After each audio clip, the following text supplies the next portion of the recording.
कमजोर कहती है। स्वार्थ में अंधी होकर देखो ये दुनिया, स्वार्थ में अंधी होकर देखो ये दुनिया, अब तो गिद्धों को भी मोर कहती है। तो जोरदार तालियों से स्वागत करें मेरे भाई की, जोरदार तालियों।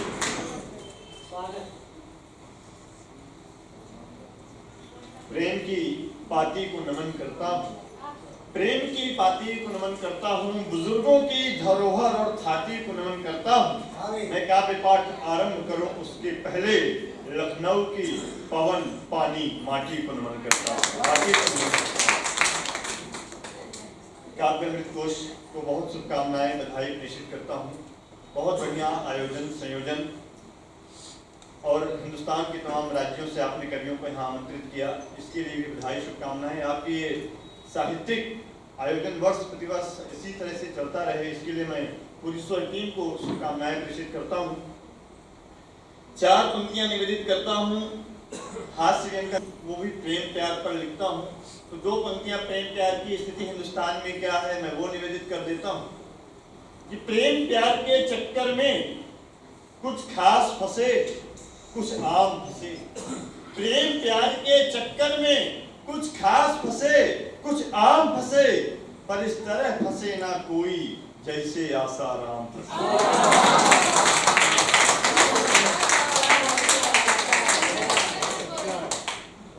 सच्ची मोहब्बत का फर्ज निभाने में, सच्ची मोहब्बत का फर्ज निभाने में मेरी A+ की साइकिल बिक गई, उसको पिज्जा बर्गर खिलाने में।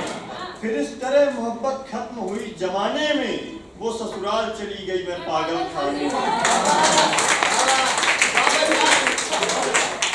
4 पंक्तियां और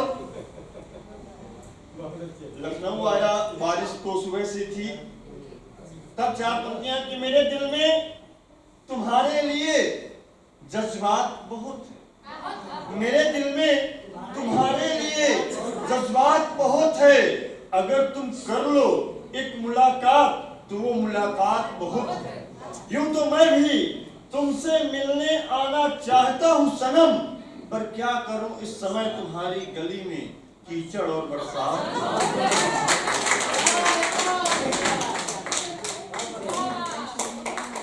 ये बहुत आभार आप लोगों का, माला आप लोगों ने पहनाई, लेकिन ये तब मुझे अच्छा लगा था जब मेरी पत्नी 24 फरवरी को मुझे 4 पंक्तियां जिक्र पत्नी का हो गया तो 4 पंक्तियां और निवेदित कर देता हूं कि अमेरिका को लंदन समझता हूं, अमेरिका को लंदन समझता हूं, तुम्हारी पांव के पायल को कंगन समझता हूं, और जिसको जो समझना है वो समझता रहे, पर ऐसा ना अब तुमको ही मैं रवीना टंडन समझता हूं। 4 पंक्तियां और निवेदित कर देता हूँ, बिल्कुल समय कम लूंगा क्योंकि समय की अपनी सीमा है, और सीमा हैदर और सचिन की है, आप लोग जानते हैं। आप लोग सब महंगे कवि हैं, आप लोग साहित्य में अलग छाप छोड़ रहे हैं, पर सब कुछ मुझ जैसे भी जो केवल भाव छोड़ रहे हैं। सही बता रहा हूँ, केवल 4 पंक्तियां और निवेदित करता हूँ। नहीं, मैंने अपनी जिंदगी की पहली कविता और फोटो अखबार में छपने के लिए भिजवाई, कविता नहीं छपी, फोटो शोक समाचार में छपा। मैंने फिर एक दिन एक कविता और फोटो अखबार में छपने के लिए भिजवाई, कविता फिर नहीं छपी, फोटो छपकर आई और खबर लिखा था 2 किलो गांजे के साथ पकड़ा गया आशीष भाई। अब मैं सीधे संपादक महोदय के पास पहुंचा, मैंने कहा यार कभी आप शोक समाचार में छाप देते हो, कभी कहीं छाप देते हो, बड़ी मिसअंडरस्टैंडिंग हो रही। वो बोले भूल सुधार कॉलम में आपकी फोटो छापी जाएगी, आपसे माफी मांगी जाएगी।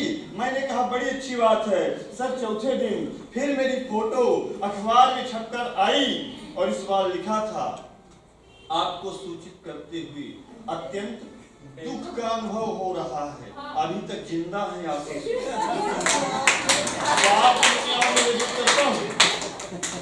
जय हो, जय हो। बहुत शुक्रिया सर आपका भी। आजकल की बहुएं कमाल कर रही हैं, आजकल की बहुएं कमाल कर रही हैं, कहाँ जा रही हो, कब तक में आओगी, सासू माँ से सवाल कर रही और कहती हैं कि हाथ पैर कंधे कमर कहीं भी दर्द हो दबाने के लिए कहने में शर्माना सासू माँ, लेकिन जब कभी गले में दर्द हो बिन देरी किए बताना सासू माँ। चार पंक्तियां में अभिषेक भाई कहाँ है? जब मैं आया तो बोले यार काफी सूख गए हो, ऐसा क्या हादसा हुआ?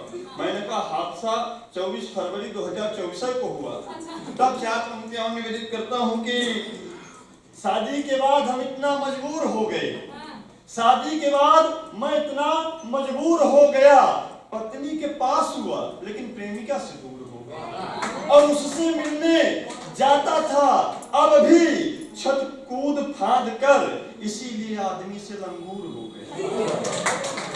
चार पंक्तियां निवेदित करता हूँ, अपना स्थान लेता हूँ। वही चार पंक्तियां कि समाज में ऐसे लोग समझ आ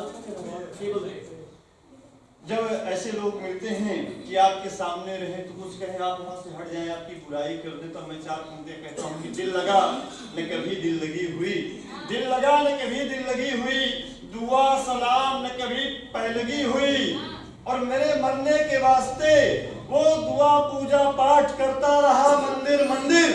आज सुबह मिला, बोला आशीष भाई आपसे मिलके बड़ी खुशी हुई। बहुत शुक्रिया, बहुत धन्यवाद। इतने तमाम लोगों का संयोजन एक साथ एक मंच पर एक जगह एकत्रित करना बड़ा कठिन काम है। ठीक उतना ही जैसा कि जीवित मेढकों को एक दर्जन मेढकों के तराजू पर तौलना, लेकिन ये काम काव्यामृत कोश संस्था करके दिखाती। पर जोरदार ताली मैं चाहूंगा। मेरी बड़ी बहन आदेश होता है मेरे लिए कि आशीष भाई ना तो रेडियो में जाओगे, ना तो टीवी चैनल पे जाओगे, ना किसी अन्य कवि सम्मेलन मंच पे जाओगे।